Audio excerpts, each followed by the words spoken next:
Okay, thank you. Well, my computer just turned over 9 a.m.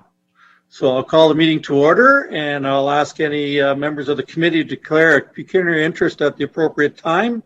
Just like to welcome any of the members of the public that are tuned in with us on the YouTube, and hopefully you'll find the meeting enlightening and informative. So first off on our agenda is Dr. Renaday, and I see he is on, and I'm just waiting for him to come live. Dr. Renaday, can I turn this over to you and give us an update? Sure, thank you. Good morning. Can you hear me? Yes. Okay, great. So not a tremendously different update since the last time that we spoke, but I'll just kind of structure it the way we usually do. So in terms of cases, what we're seeing is a decline in the cases that are reported to public health, right? And so, yes, today's report, we had 7 cases in yesterday. Yesterday's report, we had 15 cases. And over the weekend, I think over those 4 days, we had sort of 80 cases, which averages out to about 20 a day. So that's significantly lower than we had been seeing a few weeks ago.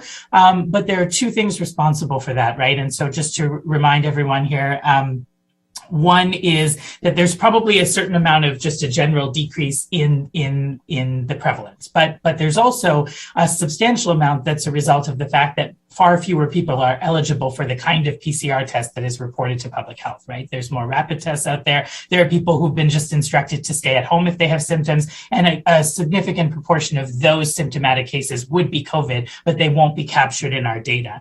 So increasingly, the data that we have on cases is less and less representative of the true picture of disease in the population, right? So as we look to what that data means and how we interpret it and how we report it, we've been looking around at what some other health units are doing, and many of them, especially our neighbors, have reduced the frequency of their case reporting. And so you're going to see some information coming out about us doing that as well, going in tandem with some of our neighbors to decrease the frequency of our reporting on cases.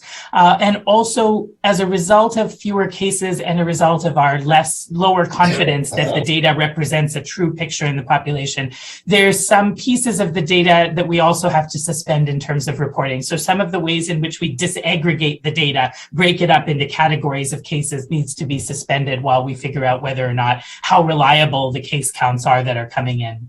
So you'll see some more information about that, but it very much parallels the direction that our other local health units are going in. And of course, if the situation changes in terms of a new variant, if the situation changes in terms of changes in prevalence of disease, we can always revisit that. Or if the testing criteria change substantially, right, we can sort of adjust based on the current picture of what's going on. There's also, going to be some upcoming changes to case and contact management, the way that we manage cases and contacts, right? We've been focused primarily now away from managing every case and into identifying cases that have high-risk contacts, such as long-term care homes and retirement homes and so forth. And so there are going to be ongoing streamlining of that case and contact management from the province that when we receive that, we'll adapt and adjust to that as well. Just as a reminder, at this point, we have 3 institutional outbreaks, and these institutional outbreaks, the ones that we recently have been able to declare over, have been fundamentally different, right? They have affected a lot more people. So we've had many, many, many more cases, but the overall severity of those institutional outbreaks has been dramatically lower than it used to be in an unvaccinated population. So that's really, really important to remember. We had many, many, many more cases in some of the homes, but the outcomes were far less severe. Many people had symptoms that could be managed in the facility itself. And of course, though, there have been a few fatalities from those outbreaks as well, right? And that's largely a result of the fact that some of those folks are incredibly frail. And despite vaccination, either their bodies were not able to mount a sufficient immune response, or there was some other underlying reason why they might have been more vulnerable. So I think that's, that's always unfortunate, right? But I think when you look at the population level, for the number of cases that we saw in those facilities, in a pre-vaccination world, we would have seen far much greater mortality. We would have seen far many more hospital admissions and so forth, right? So this picture has dramatically changed in terms of what a COVID outbreak in those homes looks like. It's important, again, to remember the broader context that we live in. Although it looks like the pandemic is receding in our area, although it looks like a wave has gone down, we have to remember there is probably still a lot of circulating disease out there. The impact of that disease is lower, but there's always this kind of ever-present probability, right, of new variants coming out. And that is because of a globally unvaccinated population, as well as the possibility of animal reservoirs, right? So once you have those things, you always have the possibility that there are going to be other variants that come out. We'll have to see what happens if we detect any that are even more transmissible, say, than Omicron, or even more severe. And that will necessitate a change in the approach. But right now, where we are, we have not identified any of those yet. We're primarily dealing with Omicron, which is a less severe variant on average. And so the strategies are changing. So from a policy perspective, you're seeing shifts in the way that public health guidance manages cases and contacts. You're also starting to see shifts away from capacity restrictions and limitations that have been placed in terms of what people can do. So you're starting to see those being pulled back. Recently also, I think you might have read or heard about the federal government changing some of the rules around border crossings and so forth. So all of this is reflective of a gradual pullback in the kinds of interventions that we've been using. And that's reflective of, one, right, this variant is so transmissible that the same things don't work as well. We have a highly vaccinated population, so the burden of disease is lower. And also the pandemic itself has carried on for so long. And so the ability of people to adhere to some of those things has definitely waned with time, right? We're still vaccinating. We're still running vaccination clinics, albeit at lower frequency than we were running in January. I think at our top speed, we were running something on the order of 11,000 vaccines a week. Now it's more like 2,000. And probably I would anticipate that it would go even lower over the next several weeks. But on the other side of that, we have a highly vaccinated population. And when you look at the distribution of third doses or booster doses in the population, they are well distributed in the sense that the people who are at the greatest risk of severe disease have very high coverage rates, and that's encouraging. And then I think the other piece is that we're all starting to think about a few things. So I'll just put them on your radar, but they're just things that those conversations are just starting. One is, what is this coming fall and winter season going to look like, 2022, in terms of both in terms of both COVID and other respiratory diseases, and what are the system level kind of preparedness measures that are going to be needed for that? The second piece is, to what extent can we start considering pieces of recovery, in public health core business, but also in other sectors, recognizing that we still need to be flexible to be able to manage, case volumes and things like that as they come in. So I think those are the pieces that we're having initial conversations around. But the larger picture is that really we see lower severity of disease right now. I would anticipate that we're going to see fewer reported cases, although anecdotally there will still be respiratory diseases circulating in the community for the next couple of months at least, and that will a certain proportion of that will be COVID. It's just that we won't be able to necessarily report on it because we won't have that data coming into us. And then, of course, we're keeping a close eye on the hospital system here and across the province to inform sort of decision making around other interventions. So I think I'll probably leave it there. Thank you. Okay. Thank you, Dr. Renaudet. Questions? Councillor Bradley, go ahead, sir. Yeah, Dr. Renaudet, any idea like the timing on the changing of the posting and the information, when you're going to announce that, when it's going to kick in? So those in the media, myself, who are posting on a daily basis can really plan for that. Now, I'm not arguing against it. I keep on posting, even I know the credibility of the numbers are questionable on occasion. But do you have an idea this week? Is it next week so we can plan for it? I think that we're issuing a media release about it this week that includes the dates when it will start happening. And I think it's either going to start on Monday of this coming week or just later in the week. Okay, fine. That's good to know. Thank you very much. Okay. Any other questions? Seeing none, thank you very much, Dr. Renaudet. Appreciate your update as always. And I know we have a clinic coming up in downtown Wilkesport next week, and I'm going to go there to get my booster. So it'll be a relief as well for mom and dad that I'm looked after once again. So thanks again. Thank you. Okay, council or committee. The next piece we have is the Infrastructure and Development Services Division, and there's 3 items of correspondence there. Could I have a motion to receive those items of correspondence? Councillor Stark, Councillor Broad, any questions in regards to any of those 3 items? Seeing none, all in favor of receiving those? That's carried. We also have 5 information reports. And maybe we'll get a general motion in regards to all 5 and then ask if there's any questions on each one of them. So could I have a mover and seconder to receive those information reports? Moved by Deputy Warden, seconded by Councillor Weber. Any questions on any of those information reports, committee? Councillor Stark, go ahead, sir. Thank you, Mr. Chair. With respect to item number 4B, which would be, I think we're on, or do you want me to wait for? Nope, go ahead. That'll be fine. The section C, work in progress. My question deals with, and I would believe it would be for Mr. Cole, cost sharing arrangements passed by County Council in November 2021, and it has to do with the official plan reviews.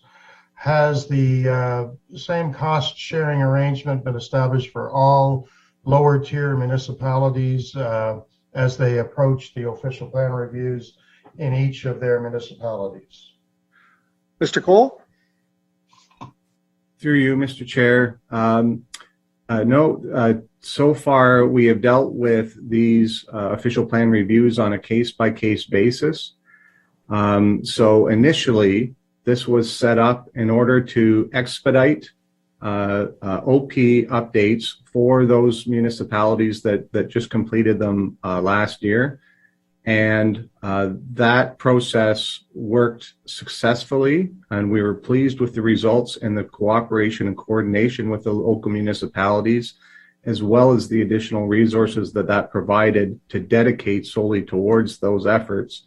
So the municipalities that were identified in that work in progress report, the costing towards those official plan updates were worked out with those municipalities directly.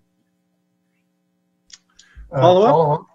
Yes. So would it be appropriate for me to assume that the same opportunities are then available to all municipalities as they all go through this official plan review in terms of accessing resources? Mr. Cole? Thank you, Mr. Chair. And what I'll do is I'll respond to that, and then I'll ask our manager of planning, to Ken Melanson, just to supplement. So I don't think we have an answer for that at this time, because it may be that our own forces could do the work that's necessary, depending on the workload and the nature of the updates involved.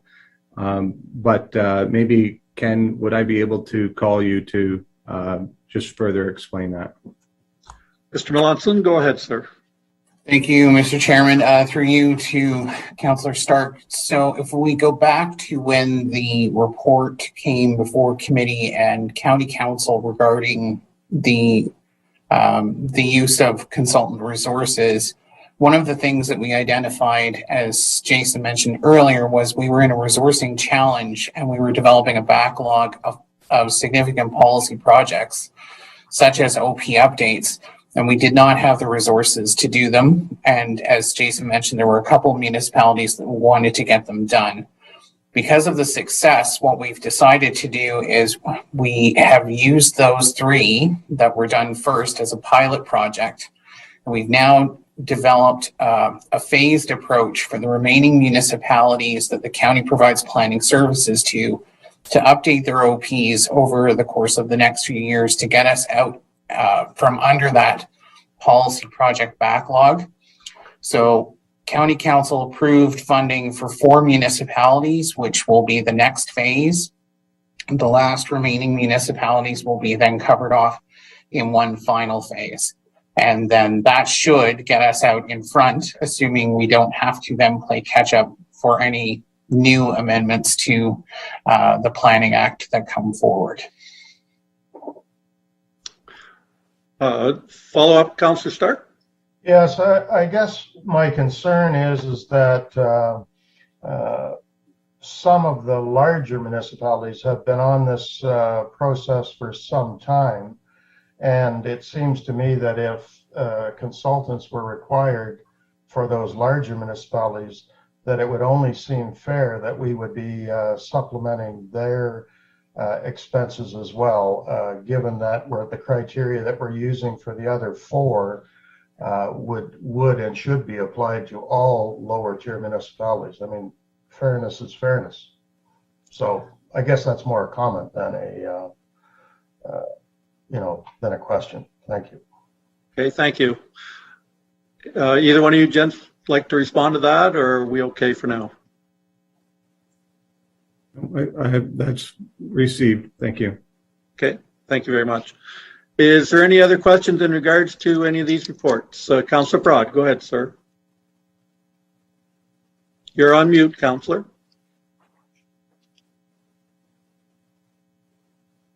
How's that? Is that better? Much better. Thank you. Just really pleased to see that Woodlands annual report. That definitely fills in a lot of areas of concern that I had and questions that I commonly get. It's pretty well spelled out in that report. And the nice part that I see there was we're really talking about not many lands, acres of lands that's really being affected on the exemption side of things. So thanks to staff for bringing that report forward. I think it should put a lot of questions that's out there in the community to bed. So thank you very much. Thank you, Councillor. Councillor Weaver, did you have something? Yeah, I guess the question regarding item B, which is for the NACE conference report. Yes, sir. Do we need a motion? What's our policy on that? Are people planning on attending? I think when it's close like that, if it's not within our policy, I would be prepared to move that we allow one or two reps to attend. But. Okay, Mr. Cole, would you like to respond to that one? Thank you, Mr. Chair. If you don't mind, just indulge me for 1 second. 1 second. No worries. It was the National Association of County Engineers is a predominantly U.S.-based organization, but they do have a branch in Ontario. The Buffalo conference is an excellent opportunity. We've never attended an ACE conference, and it is very much targeted towards a staff type representation at that conference. We would very much appreciate the opportunity to attend that if committee sees that fit. Follow up, Councillor Weaver? I don't know. Do we have the motion on the table to receive this? Is there if a motion's in order, I would move that we authorize staff, whoever is deemed appropriate, to attend this conference this year. Okay, I understood that was just a given inside the report that they were going to go. So there was no need for us to have to make a motion in that regard, Councillor. If there's no need for a motion, then I'm fine with that. Okay, thanks, Bill. Councillor Lucy, go ahead, sir. Thank you, Mr. Chair, and through you to Mr. Cole. I guess my concern is when you get into the states, whether it be engineering, planning, all the rules and regulations are different. I just want to ask, is this really worthwhile for our employees to be at? Thank you. Mr. Cole? Yeah, so we are governed by a different set of design standards and policy, provincial policy or local policies. But what I would express is that those are all rooted in the same fundamental traffic safety engineering basis. And this is our chance to see if it is worthwhile. We think it is, and we think it's a organization that's dedicated towards very similar problems and challenges that we have on for high level arterial road networks, and this is what we would like to be able to see in person. Just as an aside, so one of the conferences, or maybe supplement to this, one of the conferences that we would normally attend is the TAC conference, and council will know that many councillors will know that you've been invited to the TAC conference in the past, but it's a very technical conference. It's not as governance or policy orientated, and we would be attending this conference in place of the TAC conference this year. Follow up, Councillor Lucy. Go ahead, sir. No. Thank you, Mr. Chair. Thank you, Mr. Cole. Okay, very good.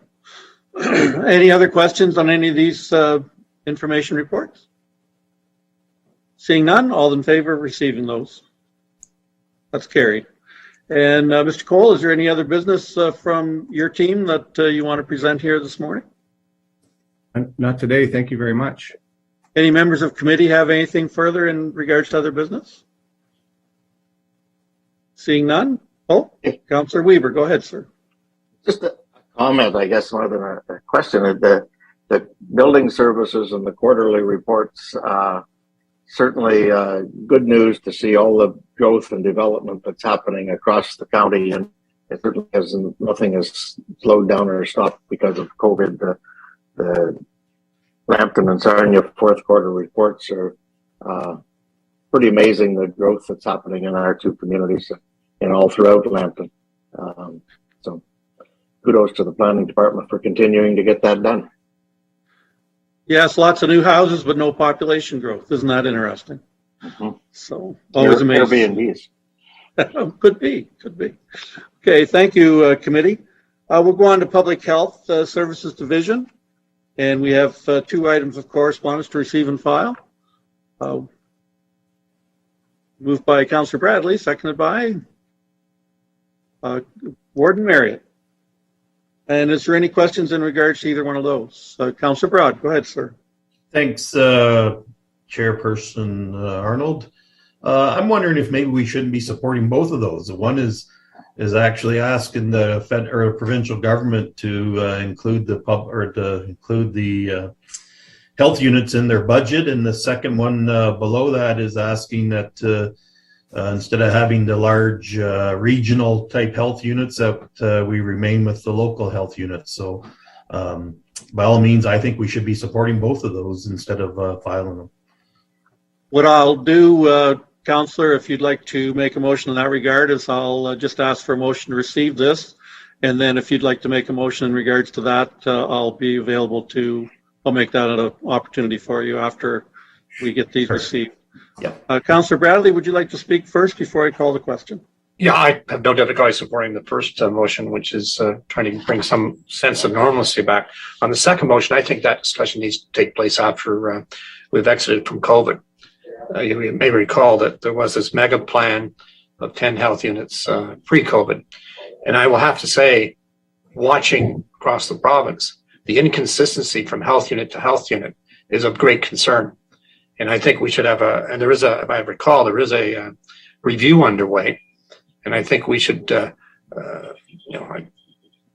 wait for that review, input that review, but there are serious deficiencies in the powers given to individual medical officers' health to act or not to act. And I think we should take a good look at what would be best in the delivery of public health services and what's the best way to do it. 3 years ago, totally opposed to it and defended local units. But again, the inconsistency, which has created a lot of confusion across the province, I think we should wait. And when we're through this, then decide what we want to do as it relates to the size of health units and the government of the day. Okay. What we'll do is I'll call the question on receiving these as information at this time. All in favor of that? Okay. Sorry, I was reading, Mr. Chair, I was reading Mayor Broad's on both being endorsed. So we really should be, I believe we should be endorsing number 1 Well, we're going to receive them as information first, and then I'm going to give an opportunity to make a motion in regards to either one of those. So Councillor Broad will have an opportunity once we receive them. If he wants to do something, then he can make that motion. Because I'm asking to receive them just at this point. So all in favor of receiving the reports for the correspondence? That's carried. Now, Councillor Broad, you said that you'd like to make a motion to endorse these, so go ahead and make your motion. And then I guess maybe with Councillor Bradley's comments, maybe we better do them individually. So yes. I'll make a motion that we support. I guess it would be the letter from Dr. Paul Roumeliotis. Okay, thank you. Do I have a seconder for that? Seconded by Councillor Bradley. Any questions? All in favor of supporting? That's carried. Is there a motion forthcoming on item B? You bet. I'll make a motion again that we support the letter from the Board of Health of the Haliburton, Kawartha, Pine Ridge District Health Unit. Okay, thank you. Do I have a seconder? Councillor Weber? Anyone like to speak to it? Councillor Stark, go ahead, sir. Thank you, Mr. Chair. I agree with Councillor Bradley that this is premature, and we do need, as a matter of fact, I think we're going to have an opportunity to participate in the province's direction as it relates to the overall strategy of public health units and the makeup of the future for the future. So I would put forth a motion to table this until such time as that program is announced. Okay, do I have a seconder to table? Councillor Bradley? All in favor of tabling this motion? Opposed? That's carried. So we'll do a wait and see, and then Councillor Broad, we'll see what happens after that, and we'll go from there. The next one is we have two information reports. Could I have a motion to receive and file those? Moved by Councillor Weber, second by Councillor Elmslie. Any questions? Councillor Bradley, go ahead. Yes, on item B, which is the opioid trends report, appreciate the report and the information contained within there, but I have some other questions for public health on other issues that have arisen. You know, it's been a positive announcement about the 24 residential treatment beds, but in the past we have discussed other issues, and I've been meeting with a group that have been raising the questions about safe injection sites, about mobile groups going out to those having overdoses. And there is some of that happening now. But I wonder, is public health doing anything further beyond on this, controversial topic of safe injection sites and mobile teams that would go out to people who are overdosing? Mr. Taylor, I see you're active. Could you comment on that, please, sir? Yes, thank you. And through you, Mr. Chair, staff have previously brought forward to this committee and council information about the local drug and alcohol strategy that has been impacted a little bit through COVID, but there are some high level things that are still advancing and moving forward. And I do have the manager on line with me, Mr. Mike Gorgie. And I'd maybe like him to respond to that specific question with respect to what's happening at the local level with our mobile efforts and where the broader picture is with regards to the safe injection sites, as you talked about, because we did identify priority areas for focus. And Mike Gorgie, maybe you could expand on that for Council Bradley. Mr. Gorgie, can you expand on that, please? Yes, thank you. Through you, Mr. Chair. Thank you for the question, Councillor Bradley. Yes, I think safe consumption sites have been on the radar for multiple jurisdictions. That has a place, and it has been identified within the regional drug and alcohol strategy. at this point, that strategy has kind of been placed on hold, just as public health has been dealing with the COVID-19 pandemic. So I think as we move that work forward in the coming months, as we exit kind of into routine programming, we'll be able to bring that information back at a later date. But at this time, there are still a number of activities that are happening to address that, and mobile outreach is definitely one of the highlights that have continued during the pandemic. And that's multiple agencies have been included in that, including LPH with our mobile outreach team to vulnerable people, which includes a community paramedic and a member of the homelessness prevention team at the County of Lambton. As well, North Lambton Community Health Center has a mobile outreach team that does that as well within the city and other sites in the county. So as always, this is a serious issue and is requiring, multi-partners and multi-agency approaches to deal with this. But we also welcome the addition of the Addictions Hub, which we hope to will, again, be an additional resource to address this issue long-term. Okay, thank you. Councillor Bradley, follow up? Okay, so we will get regular updates on this as we exit COVID. I'm concerned, I guess, in general terms. It was great to see what happened with the 24 beds in Ryan's house, but there's these other components that we can't fall back and not let them happen too, because I believe as we come out of COVID, just as we're going to deal with the homeless issue, that it's not going to go away. COVID may go away, but the homeless and addiction issue, as you know, has skyrocketed here and everywhere else across this country in the last 2 years. So I appreciate the update, and I think if you could keep us up to date on what changes are coming. Okay, thank you. I'm seeing some head nods there, Councillor. So it looks like they're going to keep us updated on a regular basis. Any other comments in regards to these information reports? All in favor of receiving them? That's carried. And then we have a report requiring a motion in regards to the student nutrition program food funding. I have mover and seconder for that one. Moved by Councillor Bradley, seconded by the Deputy Warden. Any questions or comments? Yeah, Go just ahead, one Councillor question. Bradley. Yeah, just one question. I presume it happens is that there is acknowledgement to Noel's gift and the other groups involved, so they're formally recognized for what they've done. Yes, I believe there is through the recognition policy, Councillor. Okay, thank you. All in favor? That be carried. Thank you much. Is there any other business in regards? So we got an emergency medical services department, and there's no agenda items there. So is there any other business for public health from anyone today? Seeing none, Andrew, did you have anything else to bring forward? No, nothing else to report for public health. Thank you, sir. So next we'll have is a cultural services division. And there's two information reports in regards to that committee. Could I have a mover and seconder to receive those? Moved by Councillor Stark, seconded by Councillor Weber. Any questions? Councillor Loosely, go ahead, sir. Yeah, through you, Mr. Chair, in regards to the libraries and their the statistics attachment under 6A, the only concern I want to bring forward is that I see in the first quarter, 3 months, we have 5 municipalities that had less than 50 people show up.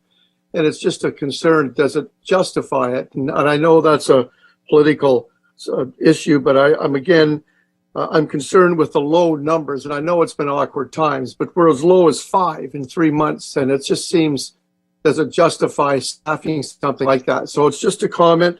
The other thing I'd just like to clarify, does staff still count themselves going in and out? I just wonder if someone could respond to that. And are they included in those numbers? Mr. Meyer, can you respond to that question, please? Yeah, certainly. Thank you for the question through you, Mr. Chair, to Councillor Loosely. So just with respect to the stats piece, that first quarter was actually a period where the province had announced the provincial stay-at-home order. So the physical access to the libraries was restricted, and that's why you're seeing those very low numbers. So that explains those statistics. In terms of how we count visitor statistics, we do not count staff as part of our statistics. Those are only patron stats. Okay, follow up, Councillor Loosely? Oh, that's great. Glad to hear that. Thank you, Mr. Chair, and thank you, Mr. Meyer. Okay, Councillor Bradley, question? Yeah, some may recall this. I remember hearing in the 90s that when they were doing the counts on a certain day, that certain communities made sure there was quite a bit of traffic on that particular day. So good to hear there's some protections in the system now. Very good. Okay, all in favor of receiving those reports? That's carried. There's 4 motions there, committee. What I'll do is I'll do each one of those individually. The first one is regarding library policy manual. Could I have a mover and seconder for that one? Moved by Deputy Warden, seconded by the Warden. Any questions? All in favor? That's carried. The next one is the report regarding libraries donations, October 1st to December 31st. Could I have a mover and seconder for that? Moved by Councillor Weber, seconded by Councillor Stark. Any questions? All in favor? That be carried. The next one is Lambton County Library Joint Facilities Review. Could I have a mover and seconder for that one? Moved by Deputy Warden, seconded by Councillor Bradley. Any questions in regards to that? Councillor Bradley, go ahead, sir. Well, I do have some questions because I think you could open a small branch library with all the library review reports that have been done in the last 30 years. And I wonder why this couldn't be done internally. And this whole issue of, we've debated it just a few years ago, who should be responsible for libraries. And there was a real pushback. People wanted the lower tier. But it is challenging when you have the facilities, the responsibility of the lower tier and the operation at the upper. And, I welcome a review, but I just, again, can it not be done internally based on all the other reports we've had on this issue? Good question, Councillor. Mr. Meyer, can you respond to that, please? Yep, thank you for the question through you, Mr. Chair, to Councillor Bradley. I believe the last review was done internally, and it resulted in a status quo decision, which I think was the appropriate step at the time based on the information that was provided to council. This review is looking, I think, more broadly, less at just the responsibility between the lower and upper tier, and more at the challenges and opportunities that we face operating a 25 library system across a large geographic area. And it's also looking at, from the opportunities perspective, what other services could be provided within these spaces. Are we meeting the standards that we use as a framework, the Roumeliotis standards that are mentioned in the report with respect to collection size, physical space, community meeting space? So it's a much more involved review that we're looking to take on, and that's why, thankfully, with the support of the municipal modernization funding, we're able in position to bring in a third party. So I guess that's the rationale, is it's a much broader scope, and we also wanted to ensure there was thorough consultation with the lower tier municipalities and the appropriate facility contacts, which will take some legwork to achieve. Ultimately, the city of Sarnia is a really good example where in 2017 there was a partner study completed between the county and the city on the library space needs for the 3 City of Sarnia branches. Unfortunately, that hasn't taken place in any other library location across the county, and we'd like to see that through. And I think the success of that study that was done with the City of Sarnia resulted in a number of improvements to physical spaces. It informed decision-making between both city staff and county staff in terms of our service delivery at those locations. And we'd just like to see that same level of evaluation undertaken across the county.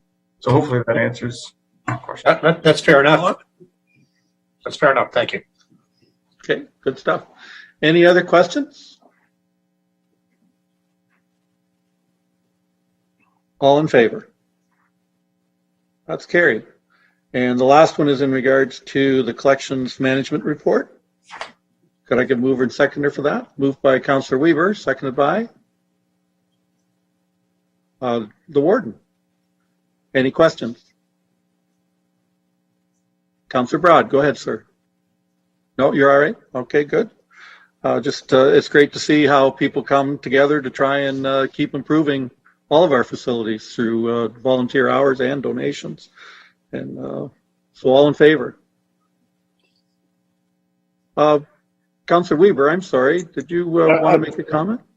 I'm in favor, but I did want to make a comment and make a note that county council or county staff, we often see their names on this list, yes. Whether it's for the library donations or the museum donations. And kudos to our staff for contributing and keeping shows the support for the system. So, absolutely, thank you.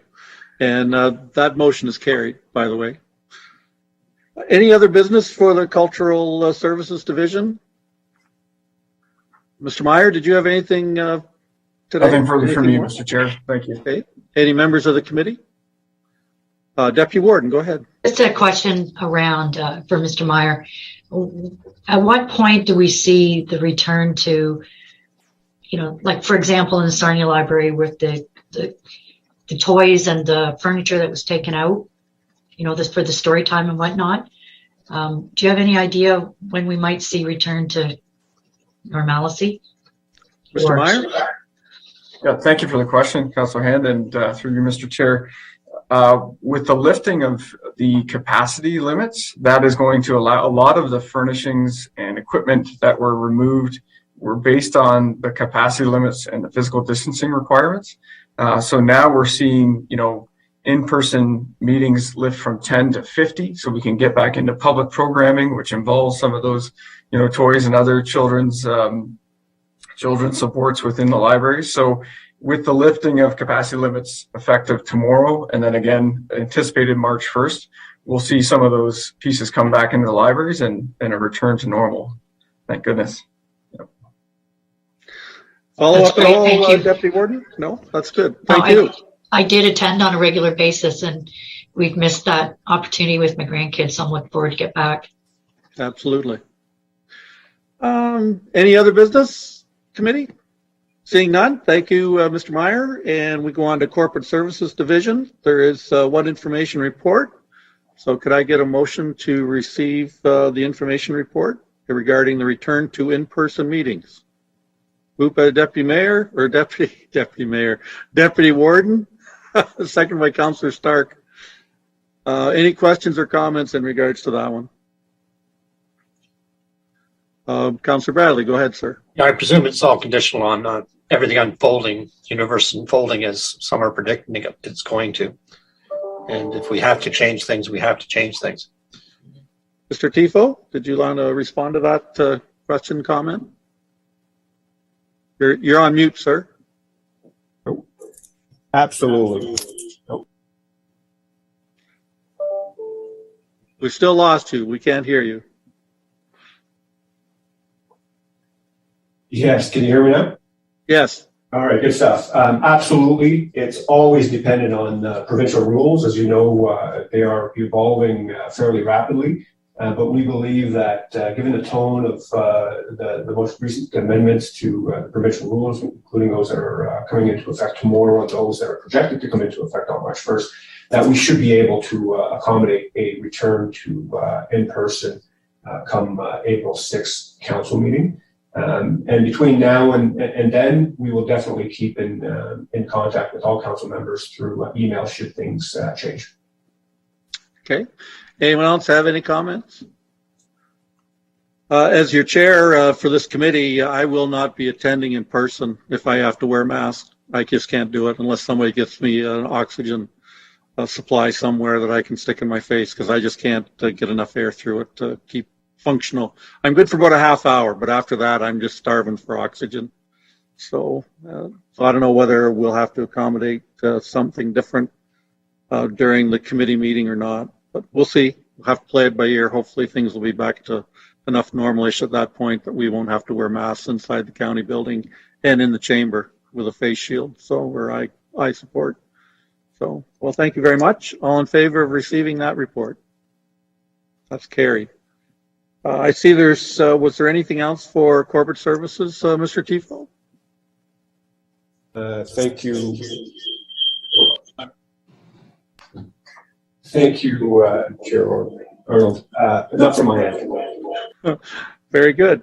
I like the reverb. It reminds me of the old days, although there's a lot more music going on in the background as well. Any member of committee have anything else for corporate services? Thank you very much. There's no in-camera items for today.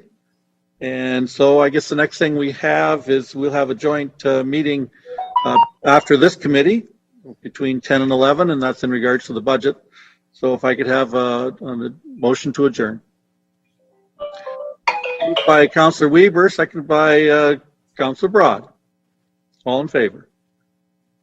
That be carried. We'll see you folks in about 15 minutes.